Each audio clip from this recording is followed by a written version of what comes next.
What is going on, Ada Nation? Welcome to Dapp Central. My name is Fareed, and in today's video, I want to touch on a brand new topic here surrounding governance and how stake pools will be operating on the Cardano network. Now, if you guys have not been paying attention to the ecosystem, we are going to be entering the Voltaire era. As a part of that, we're going to get a lot of new governance mechanisms, and we've already seen this beginning with the recent release of Cardano node version 8.0, which not only ups the system requirements, but it also introduces the underlying infrastructure to support governance on Cardano. As a part of this, we have recently received a community call for SPOs or stake pool operators on Cardano with a test vote occurring on the test net. Now, the first thing that we're going to be touching on or voting upon will be community sentiment as to how stake pools should operate on the Cardano network. So what I want to do is touch on a few things here, and I want to break down this particular question, which states, which setup would you prefer to be put in place for Q3 of 2023 onwards? Now, if you don't understand exactly what all of this means, which I'm referring to the K parameter and the min pool cost, give me just a second. I'm going to break down exactly what that is, and then we're going to jump into the pros and cons of each of these items. So the first selection will be to vote to keep the K parameter at 500 and a min pool cost of 340 ADA. Option number 2, keep the K variable or parameter at 500 and half the min pool cost to 170 ADA. Option 3, increase the K parameter to 1000 and keep the min pool cost at 340 ADA. And then option 4 is to increase the K parameter again to 1000, this time though having the min pool cost to 170 ADA. And then for those that don't want to vote, you can abstain from the vote. And then if you want to vote for none of these options above, then you can also do that as well. So now that we better understand what is actually being asked of us, again, I want to touch on what the K parameter is, the Nakamoto Coefficient, the operational cost for running a stake pool, and the min pool fee. So starting off with the K parameter. So this is going to be referred to as the pool saturation factor. Now, this K value or this K parameter helps to determine the maximum stake in a stake pool that receives rewards, creating a quote unquote soft cap on the allowable pool size. Now, right now on the Cardano mainnet, that K parameter is set to 500.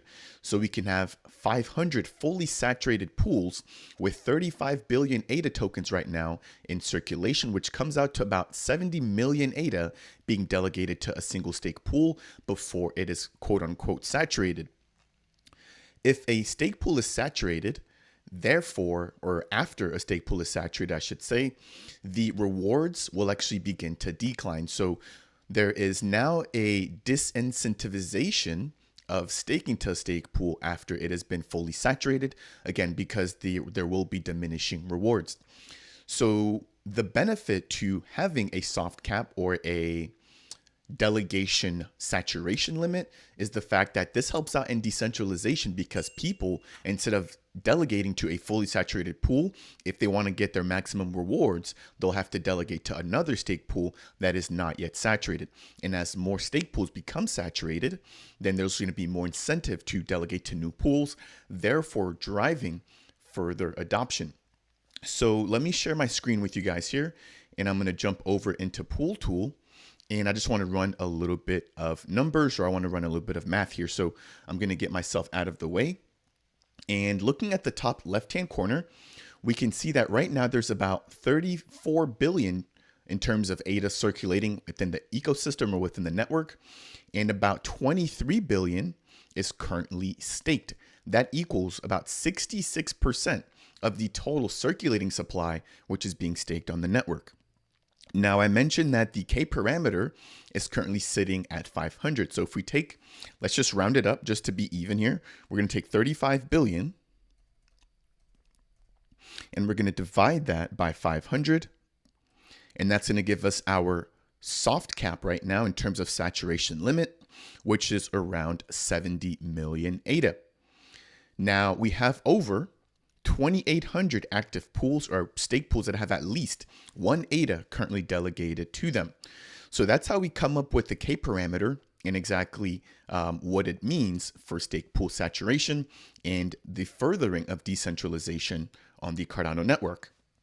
The next thing I want to touch on is going to be the min pool fee.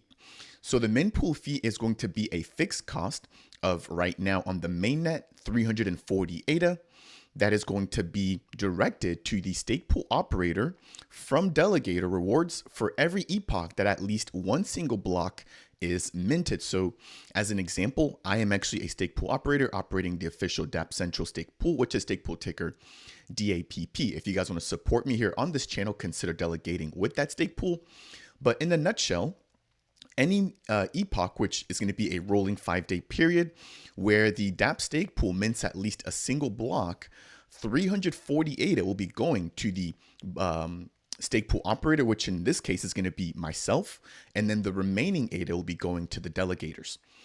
So we see right now about 600 to 700 ADA being rewarded for each block that is minted. So in an example where I only mint a single block, about half of that block's rewards will be coming to me as an SPO, and then the remaining half will be going to the delegators. Now let's say that I mint a second block. As a part of that second block, all of the rewards will be going directly to the delegators, and I'm only rewarded for the min pool fee for that very first block minted. So keep this in mind. This is to reward and incentivize SPOs to come online, given the fact that there are real world costs associated with running a stake pool.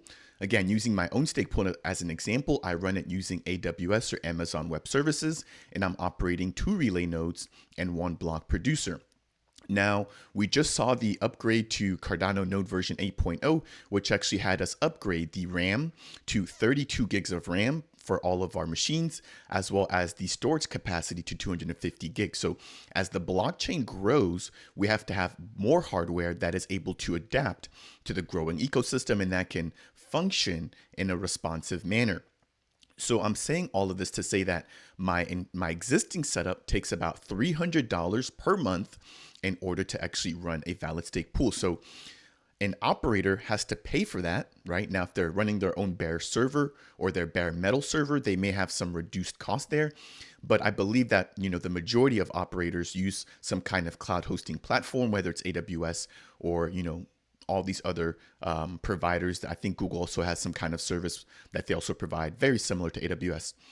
Anyway, my point is that there are real world costs associated with running a stake pool, and the min pool cost or the min pool fee is in place to incentivize SPOs to come online, because if SPOs are not breaking even, right, or if they're not profiting from running a stake pool, there would be no incentive for them to actually operate a stake pool. Imagine if I were losing $300 a month because there's no min pool fee associated with running a stake pool.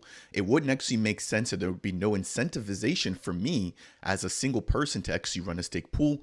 And if that was the case for the entire network, you could therefore imagine that nobody would actually run a stake pool. So this is just how it works on Cardano. And just for a brief comparison, if we take a look at another network, like for example, Avalanche, they do not have a minimum stake pool fee that goes directly back to the stake pool operator.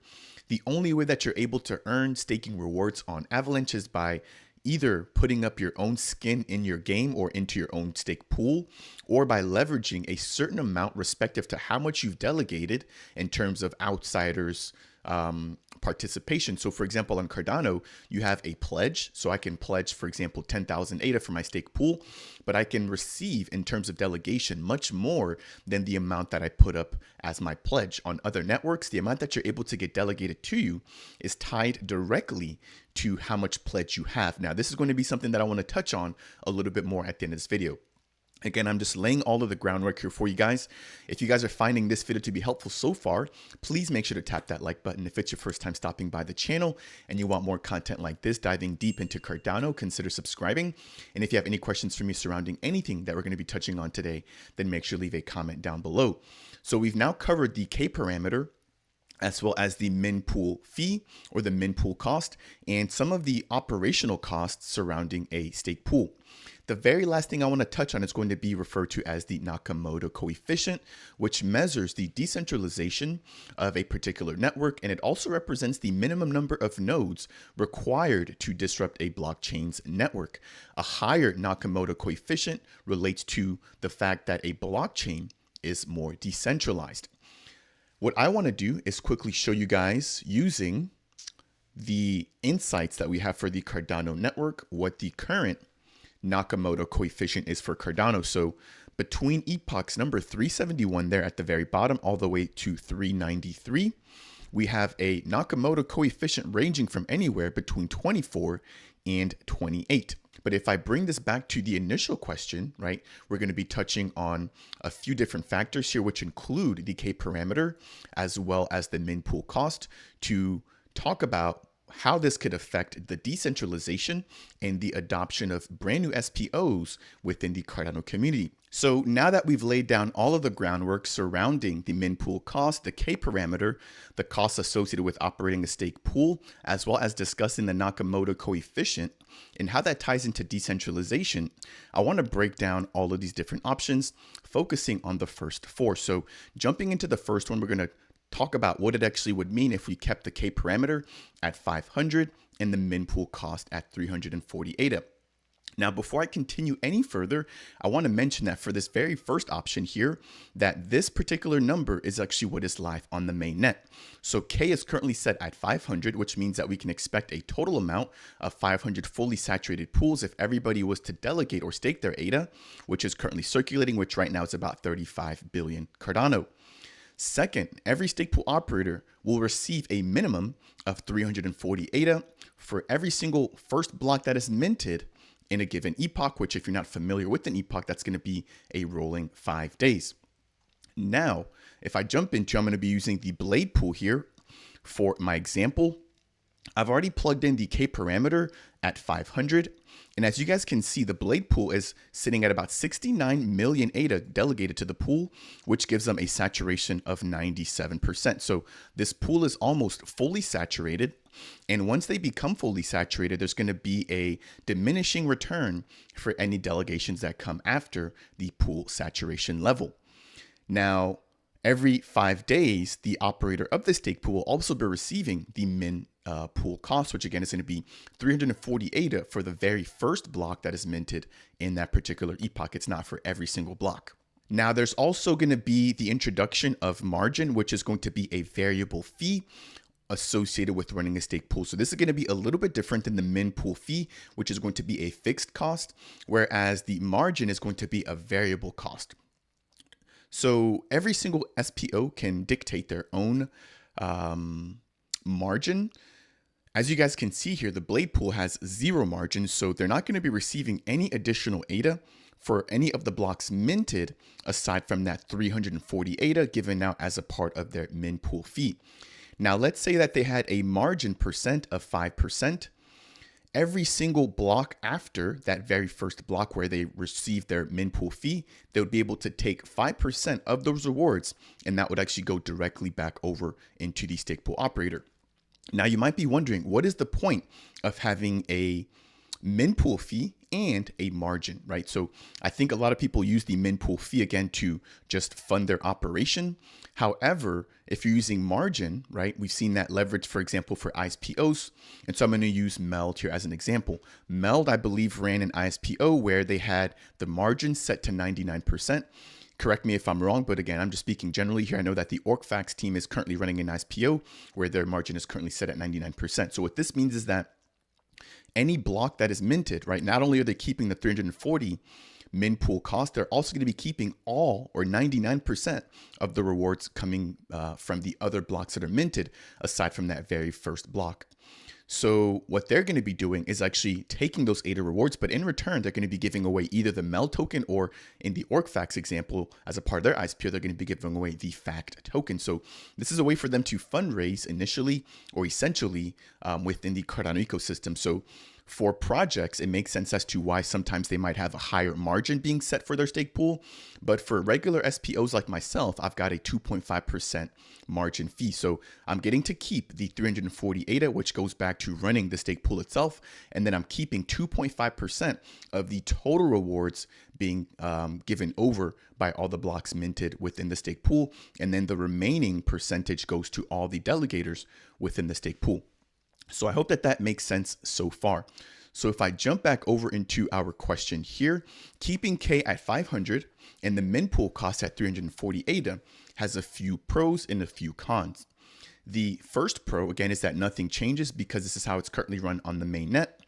And the second pro is that stakers in non-saturated pools would not need to move their stake. So for example, somebody who's delegating to the Blade pool right now could continue to do so, given the fact that they're at a 97% saturation rate. And, right now that is not fully saturated. So there's no disincentivization or need for them to move their stake. Now, the one con here about this first option is the fact that this does not incentivize decentralization any further than we already have. So there's no need for any new pools to come online, given the fact that we're only staking 66% of the existing ADA and the K parameter is sitting at 500. Now, if all of the ADA was currently delegated, and we wanted to decentralize the network even more, we could potentially increase that K value in order to reduce the soft cap from 70 million to maybe 60 or 50 million, therefore driving people out of the Blade pool into other non-saturated pools where they could get their full ADA rewards. Hopefully you guys are starting to understand this a little bit better. So that's going to be the very first option there, where we keep K at 500 and the min pool cost at 340 ADA. The second is going to be to keep K at 500 and half the min pool cost to 170 ADA. So again here, the Blade pool, using this example, would still be very close to saturation. However, imagine having only half of the ADA being given out to the SPO in order to fund or run their operation as a part of that first block that is minted every epoch. So you're essentially having the initial reward that goes out to the SPOs, which in my eyes here would disincentivize SPOs from coming online if they're not able to use their min pool cost in order to fund their operation. So I'm not really a fan of the second option here.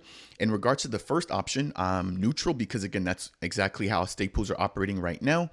And, they are somewhat profitable. Now, obviously, as the price of ADA goes up, they do get more profitable. But right now, given the fact that ADA is almost 90% down from its all-time high of $3, the stake pools are marginally profitable.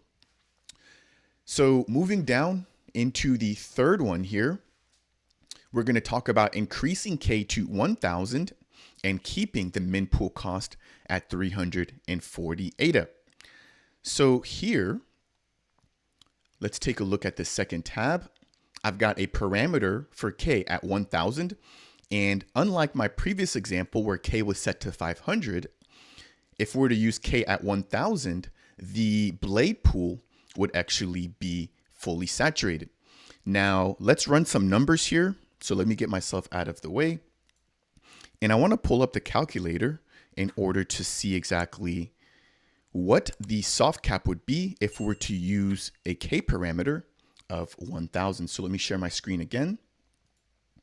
And we're going to type in 35 billion. That's how much Cardano is currently circulating. And we're going to divide that by 1,000.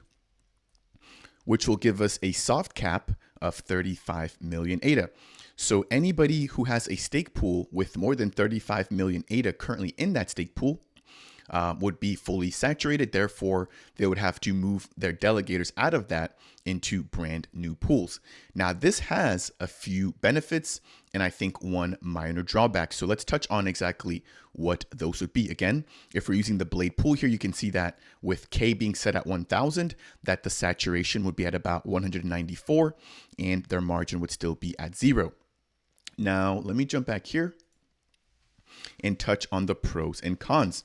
If we're to increase K to 1,000, this would encourage decentralization, as we just saw there, because anybody with a stake pool with more than 35 million ADA would have to have their delegators move out of that stake pool in order to take advantage of all of their full ADA rewards. So that's going to be the first pro there in terms of increasing K to 1,000. Now, if we also take a look at a second pro here, this would provide stable min pool costs that ensure commitment from stake pool operators, since the rewards in terms of the min pool cost would still stay at 340 ADA, therefore still keeping or making it a profitable move for SPOs to come online. Again, the min pool cost, at least in my case, normally goes back to operating the stake pool itself. So I'm not really going to be voting for anything that's going to be cutting the min pool cost down, because that would just make it that much harder for myself as an SPO to stay profitable or to stay afloat. So that's going to be the two positives there for option C, or for the third option. Now, the one drawback here would be higher competition amongst SPOs, because again, you're going to be driving out 35 million ADA using the blade pool here out of that pool into the ecosystem. So people are going to be fighting for more stake, but it's going to also be easier for more people to come online, right? Because the min pool cost is still relatively the same. So there's incentivization for SPOs to come online, but this just broadens the existing market or the existing competition as SPOs. So if I jump over into Pool Tool again, if we were to use option C, where we increase the K parameter to 1,000 and keep the same amount of min pool fees or min pool cost, I personally think that we're going to see this number of active pools really jump up. Now, how much, I can't say for sure, but in my eyes here, all of the existing stake from any pool that would be over 35 million ADA stake would have to go out of those pools, and they would flow into new pools, therefore raising the ADA stake in those pools even higher. But once all of those are all full, we're going to need new pools in order to stake too. And again, because the min pool cost is staying the same at 340 ADA, it is still somewhat profitable right now given the price of ADA, therefore incentivizing more SPOs to come online and support the network. Now, the very last option I want to touch on is going to be where we increase K to 1,000, but we have the min pool cost to 170 ADA. Again, the maximum stake per pool would be at about 35 million. And this would encourage decentralization, because somebody delegating to the blade pool, again, as my example here, would have to move their stake if they're looking to get their ADA rewards. Now, the downside is that this would not encourage new SPOs to come online, because their min pool fee would be cut in half as stakers look for new homes. So this would help decentralization, but there really wouldn't be a big incentive to keep SPOs coming into the ecosystem, because they would barely be making enough to run their servers in order for them to actually be profitable. Now, you might also be wondering, well, can't they leverage margin, or can't they just increase their margin in order to get some of that back? So that is a possible solution. So even if we cut the min pool cost, what I personally believe that we'll see is that we're going to see more stake pools charging higher margin or providing a higher variable fee. So instead of them getting the majority of their ADA to run their operation from the min pool cost, they'll just be taking it from the general rewards that would be going out to delegators. So not really a win-win situation here. And so in closing of this, I would say that the third option, where we increase K to 1,000 and keep the min pool cost at 340 ADA, would actually be the best scenario. Again, if you don't want to vote, that's also an option. Or if you think that none of these options above are valid, then that is also an option that you can vote for as well. I believe that that's going to bring us to a close here for today's video, touching on a particular vote surrounding the decentralization and incentivization of SPOs within the Cardano ecosystem. If you guys found this video to be helpful or insightful in any way, shape, or form, I would really appreciate it if you guys could tap that like button. It's one of the easiest ways here to support the channel, and it helps to get this content out to other members within our growing community. If you guys want more content like this, consider subscribing. And if you guys have any questions surrounding the K parameter, the min pool cost, the Nakamoto Coefficient, or just about how Cardano staking works in general, then make sure to leave a comment down below. That said, and as always, I will see you guys in the next video.